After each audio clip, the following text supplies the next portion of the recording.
Hi, good morning, Miss Jackson here. Today is Tuesday, March 24th, and I am going to start our lesson by backing up a little bit and focusing on place value.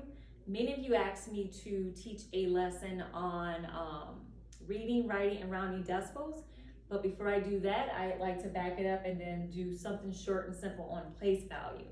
Because if you can understand this, then moving forward with the next lesson, you'll understand it a little better.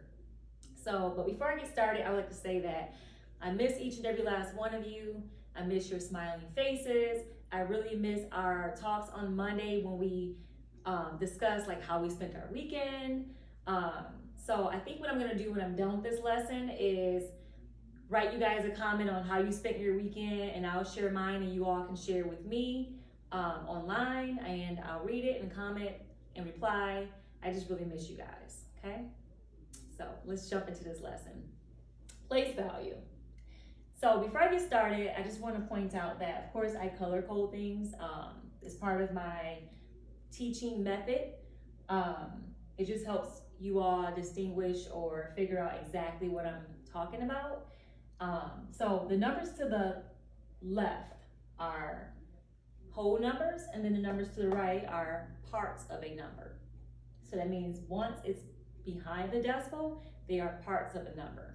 If they are in front of the decimal, they are whole numbers. So the way I would read this number is 3,468 and 796 thousandths. Notice that behind the decimal, we do not have a ones place. It starts with tenths. So since these are part of a number, it starts with tenths, it moves on to hundredths, thousands, 10,000ths, 100,000ths, on and on.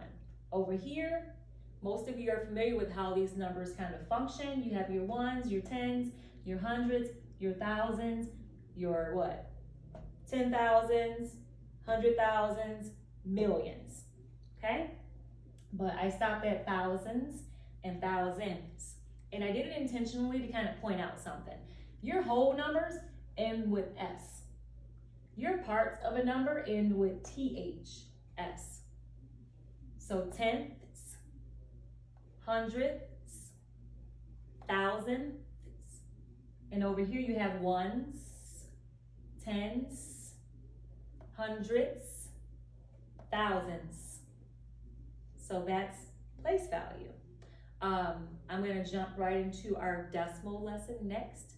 Again, we're going to focus on reading, writing, and rounding decimal numbers.